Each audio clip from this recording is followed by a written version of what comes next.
Chennai எழிலகத்தில் JACTO G அமைப்பினர் போராட்டத்தில் ஈடுபட்டு வருகின்றனர். இது பற்றி விரிவான தகவலோடு தர காத்திருக்கிறார் எமது செய்தியாளர் கீதன். அவரிடம் கேட்கலாம். கீதன், போராட்டத்தில் எவ்வளவு பேர் பங்கேற்றிருக்கிறார்கள்? தற்போது கள நிலவரம் எப்படி இருக்கு?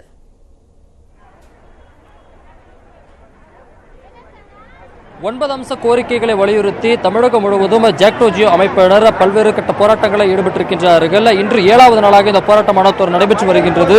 நாம் தற்பொழுது இருக்கக்கூடிய எழிலக வளாகத்தில் சுமார் 300க்கும் மேற்பட்ட அரசு ஊழியர்கள் மற்றும் ஆசிரியர்கள் இந்த போராட்டத்தில் பங்கேற்றிருக்கின்றார்கள். இவர்களுடைய போராட்டம் என்பது தற்பொழுது தீவிரமாக கொண்டு வருகின்றது. ஏற்கனவே அரசு ஆசிரியர்கள் இன்றைய தினத்திற்குள் அவர்கள் பணிக்கு செல்ல வேண்டும் என்று தெரிவித்திருக்கின்றது. இன்று பணிக்கு செல்லாவிட்டால் அவர்களுடைய பணியிடம் என்பது காலி பணியிடமாக அறிவிக்கப்பட்டு அவர்கள் பணியாற்றக்கூடிய பள்ளியிலேயே பணியாற்ற அனுமதிக்க மாட்டார்கள் என்று தெரிவித்திருக்கின்றார்கள். அதே சமயத்தில் போராட்டத்திற்கு செல்லாமல் பணிக்கு செல்லக்கூடிய ஆசிரியர்களை தடுப்பவர்கள் மீது காவல்துறையில் புகார் அளிக்கவும் நடவடிக்கைகள் மேற்கொள்ளப்பட்டு வருவதாக தெரிவித்திருக்கின்றனர். இந்த சூழ்நிலையில் தற்பொழுது போராட்டம் தீவிரமடைந்திருக்கக்கூடிய நிலையில் இன்றைய தினம் பல்வேறு போராட்டத்தில் இதுவரை ஈடுபடாத சங்கங்களும் போராட்டத்தில் ஈடுபடுவதாக நமக்கு தகவல்கள் கிடைத்திருக்கின்றன. இந்த நிலையில் ஜாக்டோ ஜி அமைப்புகளை சேர்ந்த ஊழியர்கள் நம்மோடு இருக்கின்றார்கள். அவர்களிடம் தற்பொழுது கருத்துக்கள் குறித்து கேட்கலாம். சார், தொடர்ந்து உங்களுடைய போராட்டமானது இப்போ தொடர்ந்து 7வது நாளாக போயிட்டு இருக்கு. சார், என்ன பண்ண போறீங்க?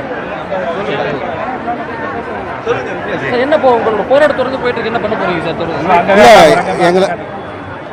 அவங்க அங்க பார்த்துட்டு இருக்காங்க. போராட்டமானது தொடர்ந்து இப்ப தீவிரமா போயிட்டு இருக்கு. என்ன பண்ண போறீங்க அடுத்த கட்டமா? வாங்க, ஒரு நிமிஷம் பேசுங்க. போராட்டம் போயிட்டு இருக்கு. ஜாக்டோ ஜியோ அமைப்பினர் தங்களுடைய 9 அம்ச கோரிக்கைகளை வலியுறுத்தி தமிழகம் முழுவதும் கிட்டத்தட்ட 7வது நாளாக போராட்டத்தில் ஈடுபட்டு வருகின்றனர். ஆங்காங்கே சாலை மறியல், பல்வேறு கட்ட போராட்டங்களில் அவர்கள் ஈடுபட்டு வருகின்றனர். எழிலகத்தில் ஜாக்டோ ஜி அமைப்பினர் தற்போது 300க்கும் மேற்பட்ட ஆசிரியர்கள் தற்போது போராட்டத்தில் ஈடுபட்டு வருகிறார்கள். கீதன், தற்போது சொல்லுங்க, அவங்களுடைய அடுத்த கட்ட போராட்டம் என்னவாக இருக்கும்? காவல்துறையினர் அங்கு குவிக்கப்பட்டிருக்கிறார்களா? எதற்கு போராட்டக்காரர்கள் பேச முன்வரவில்லை? அவர்களுடைய அடுத்த கட்ட போராட்டம் என்னவாக இருக்கும்? கூடுதல் விவரங்கள் என்ன? 7வது நாளாக நடைபெற்று வரக்கூடிய இந்த போராட்டத்தின் வாயிலாக அரசுக்கு தொடர்ந்து அழுத்தங்கள் கொடுக்க வேண்டும் என்கின்ற அந்த அடிப்படையில் தான் இவர்களுடைய போராட்டமானது தற்பொழுது நடைபெற்று வருகின்றது. அரசை பொறுத்தவரை இவர்களை பேச்சுவார்த்தைக்கு அழைக்க வேண்டும், இவருடைய கோரிக்கைகளை நிறைவேற்ற வேண்டும் என்கின்ற அந்த கோரிக்கைகளை வலியுறுத்தி தான் போராட்டம் நடைபெற்றுக் கொண்டிருக்கின்றது. ஆனால் ஊழியர்களை பொறுத்தவரை அரசு தங்களுடைய அந்த கோரிக்கைகளை ஏற்க வேண்டும் என்கின்ற அந்த ஒற்றை கோரிக்கை வலியுறுத்தி தான் அந்த போராட்டம் நடைபெற்று வருகின்றது. ஆனால் அரசு இதுவரை இவர்களுடைய கோரிக்கைகளை ஏற்காமல் தொடர்ந்து இவர்களுடைய போராட்டத்தை தொடர்ந்து முடக்குகின்ற வகையில் தான் ஆசிரியர்களுக்கு பல்வேறு கட்டுப்பாடுகளை விதித்திருக்கின்றார்கள்.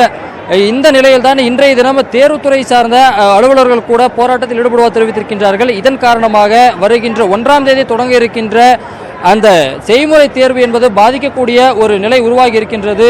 அரசு இவர்களுடைய கோரிக்கைகளை ஏற்கக்கூடிய வகையிலே பேச்சுவார்த்தைக்கு அழைத்து இந்த தீர்வு காண வேண்டும் என்கின்ற அந்த கோரிக்கை வலுத்திருந்த போதிலும் ஆனால் தொடர்ந்து இப்பொழுது போராட்டம் தீவிரமாகிக் கொண்டிருக்கின்றது. ஆனால் அரசு அடுத்த கட்டமாக என்ன மாதிரி நடவடிக்கைகள் எடுக்கப் போகின்றது என்பது இவர்களுடைய போராட்டம் தீவிரமாகக்கூடிய நிலையில் இன்று தலைமைச் செயலகத்தில் ஒரு ஆலோசனை நடைபெற இருப்பதாக தகவல்கள் வெளியாகி இருக்கின்றன. அந்த முடிவின் அடிப்படையில் தான் இவருடைய போராட்டத்தின் அடுத்த கட்டம் எதை நோக்கி நகரும் என்கின்ற அந்த விவரங்கள் முழுமையாக தெரிய வரும்.